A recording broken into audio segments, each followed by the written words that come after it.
Week 1 of RLCS Season 9 didn't disappoint, bringing us some close games, Game 5s, reverse sweeps, flip resets, all as we asked for the beginning of a new Rocket League season. But no matter how the results ended, I'm sure we were all glad that RLCS was back for another season.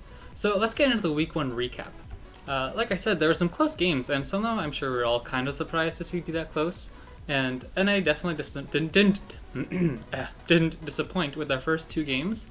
First off, Pittsburgh Knights, of course, took down Flight in a reverse sweep. And I did a closer analysis of that one. That's what's going on in the background, the highlights for that. If you're wondering what this video is, it's just the RLCS week goals from Rocket League's channel.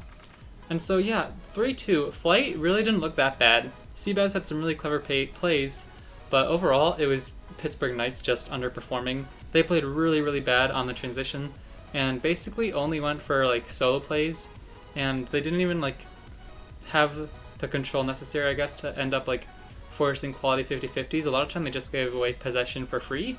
So that was really disappointing for them. I was expecting more, and I think they can bring it back. Once they started clicking, they did look pretty good once they started looking for each other. But overall, it was very worrisome for Pittsburgh Knights, and definitely good for Flight, even though they weren't able to pull out the win. They're definitely going into the rest of the season with some confidence, knowing they can compete with these top teams. And I think that's big, because obviously, even if you aren't expected to win, if you can keep it close, that's so good for your confidence and morale going throughout the rest of the season. Next up, Energy and the Susquehanna Sonics.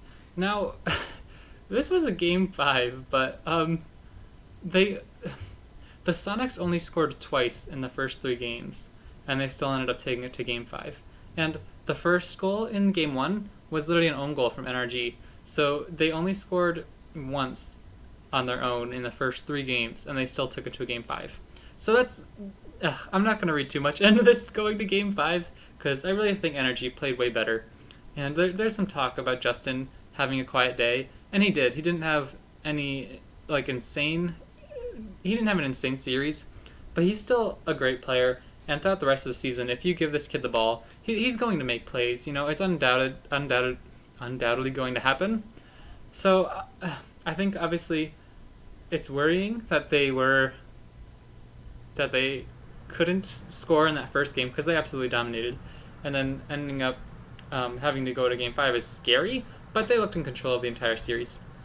Again, like Turbo Pulse and Garrett G as well, they're both great players. I don't think there's anything to worry about these guys, but they might be more vulnerable than we expected for perhaps like the top spot in the league, even though right now I'd still say they are my number one. Because right now, Energy's not looking hot in their past 2 competitive performances we've seen. They lost to Cloud9 in the tournament the other week, and now they barely squeaked by Susquehanna Sonics. So it is a bit worrying, but I think they're still fine. Next up, E United vs Cloud9. This is actually the only pick on the week I got wrong, and yeah, I did not expect it.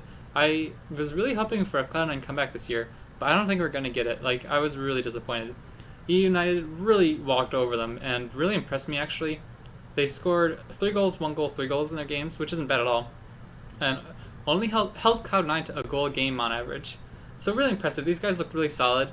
I didn't notice, like, I don't think the E United has, like, I know Hawks is supposed to be their best player and stuff, but I think all 3 of these guys are really good and above average, and they have a big matchup against Ghost this week, and that'll be huge if they can win that. But I don't know if they can. I think right now my pick would have to be Ghost. But if they can, they'll really show that they mean business. And it'll be a close series, I'm betting. It'll be really entertaining. But I don't know if EO United will be able to come out with it. But if they can, that'll show they really mean business, because they handled Cloud9 pretty easily. Really impressed by them.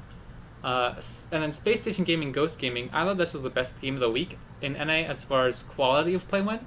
Both these teams look really good, and I think they deserve to be top 3. Yeah, overall, I thought, like, the 3-1 scoreline obviously isn't as close as the 3-2 from like Pittsburgh Knights and Energy Susquehanna, but it was a really close series, I thought, and both teams played really well. I think we can be happy with how Ghost played. Obviously, they just came off winning the tournament and playing in Space Station Gaming, who are one of the best teams in the league right now. I was really impressed with both, and they both are definitely top 3 for me at the moment. And then we have Rogue G2. And G2 handled them pretty well. They only conceded in the 3rd game. They didn't allow a single goal in the first 2 games. Really good by them. I think that shows that these guys really are on the bounce back from a disappointing year last year. There was a lot of talk about the pros ranking all the teams, and that G2 was towards the top. And I can definitely see why. These guys played really well. I think there's takeaways for Rogue. First Killer looked good, and I was happy with how he performed in his rookie performance, or in his debut performance. But Wonder really looked rough the first game or two. I thought by the third game he wasn't playing as bad, but those first two games were a bit rough. Maybe it was just the first game of the season, but it's something to look out for because I was really concerned. First Killer, though, I think looked good. Granovi, solid performance. I don't think he played awful, but obviously it wasn't enough to get a single win against G2. So I think G2 definitely rose in my power rankings a little bit from that, and I think Rogue probably stayed about the same. I expect them to lose, but there are concerns with Wonder. So let's get into EU. This one there weren't as close of games until later in the day. The first two games were kind of expected to be walkovers though, with Reciprocity and Singularity. And Reciprocity dominated. They only conceded 3 goals over a 4-game series, and they looked pretty dominant. Like, I don't think we could say much about it. Like, we expected it. I don't think they're not like the Dignitas of a few years ago where it looks like, oh yeah, these guys are easily going to make, the World Championship finals. But they definitely dominated, showed they deserve to be top of EU, like top 3 area, you know what I mean? Top 2, if not top 1. So I think it's about enough you can say for Singularity. I don't think that there's too much going to happen with this roster. Let me see. Godsmail, Tho, and Noli. I thought they all kind of average. There were some interesting moments. Yeah.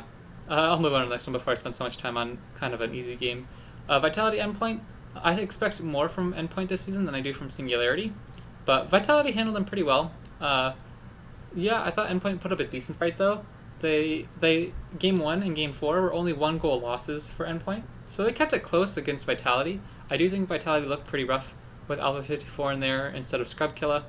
In the end of the season, I'm sure they can come out looking better than they did this week, but for starters, I think they have a little bit more work to do to start clicking.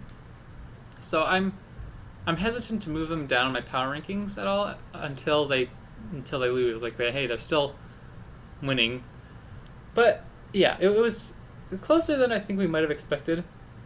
But it was a good series from both teams. I think they both showed signs of brightness. Barcelona Veloce. This one went to Game 5, and yeah, I don't know, because Barcelona, they have Devo, Ronicky, Flakes. Ronicky, golden striker last season, really good player. And Devo and Flakes aren't bad either. I think Flakes had some decent moments as well. But it's just going to come down to how these guys can click throughout the rest of the season. Because I think they do need to rely on that chemistry and team synergy. It just needs to develop more than it is right now if they really want to compete at the top level. Because their individual talent isn't awful, but they need to work as a team to really get the most out of it, I think. So they could end up being a good team, and I like these guys. I like Devo and Ronicky, and Flakes is very talented. I'd like to see him, really put it together in threes instead of just being a ones specialist, because he hasn't had the history in threes as he has in ones. But I hope he can put it together, because it'd be a shame to see his talent not utilized to its fullest. Now, Veloce, again, just like last season, I didn't watch a ton of last season, but I was like, how much can they really rely on mistakes? I mean, this is the RLCS. Surely they have to have some playmaking of their own, right? But man, they capitalized on mistake after mistake after mistake from Barcelona. And a lot of their goals came from it, but Barcelona still snuck away with the win. So I'm concerned for Veloce that they really had to rely on Barcelona's mistakes. And I think some of the top tier teams won't make as many mistakes, and especially as many glaring mistakes. But either way, they played well. They didn't lose by a ton. I think every loss was only 1 goal for Veloce in that series. So they definitely played Barcelona close, but I don't think they have the offensive firepower to push for a top spot like they did last season. TSM Dignitas. This was one of my favorite games of the week. I thought Dignitas played amazingly well, and TSM upset everybody's expectations. They weren't able to pull out the win, but they really looked solid for a team that we all expected to be garbage and bottom of the table and have no offensive firepower. I thought Dignitas played really well, especially on their defense. There were a few awkward moments, But Dignitas did an amazing job of handling defensive pressure and really like taking their time and taking good touches on defense that were able to transition into the attack. Specifically, for example, go watch their first goal in game 1 and their first goal in game 2, and those are two great examples of when they didn't just boom it down the field and they took their time, started a really good transition into like a killer counterattack. Really good play from Dignitas. I was impressed by them, but I don't know how much they're going to move up in my power rankings. TSM, on the other hand, played pretty alright, and I think they moved up a spot or two. So it was a really good series, I think. And then Monaco Mouse. This one I was looking forward to because I love Mouse Sports, my favorite team in EU, and Tigre, who used to be a Mouse, was on Monaco. So I was looking for this one, and it was a good series. I think it was kind of lacking action, but it was very close and entertaining nonetheless. Mouse, of course, bringing in Scribkill. Yeah, like the first 3 games went to overtime, so there's a lot of dead time, I guess. But either way, it was a good series. Mouse looked weak, though. They really did. Their offense was poor, and I think they have some work to do because this team has a lot of potential, and I'm not going to move them down the rings quite yet. Similar to Pittsburgh and Barcelona, I think they can play better if they can put together some teamwork more and like just start clicking, because these guys definitely have the individual talent. I think it's just going to take a little bit of time to shake up, and luckily for them, it's not a 5-week season anymore, so they have some time, and they're still looking all right. I don't think they'll drop too many matches, but this upcoming week against Reciprocity might be rough. Either way, Monaco impressed me. They scored 2 goals in the first 3 matches, so that was good for them. I think they have more potential than they were giving them, and I think, yeah, I'm excited. I think they could easily take down Singularity, Endpoint, or Veloce, and then once you get like TSM in there, Dignitas, Barcelona, that's when it starts to look iffy about whether or not they could beat them. But this team could definitely be competing for a Brink Worlds play-in spot, maybe. I think. I'm hopeful. But Mouse obviously took the 3-1 win, but they looked weak, and being able to take down Monaco 3-1 says, hey, even when they're not playing their best, there's still a bit of squeak-out wins. Good for them. Overall, spectacular week for Rocket League. I think we were all excited again just to get it going, and I can't wait for week 2. Tomorrow I'll be doing a greater breakdown of my weekly picks and my power rankings for the upcoming week. So everybody, I hope you enjoyed. Thanks for watching. I've been Emrat. See you next time.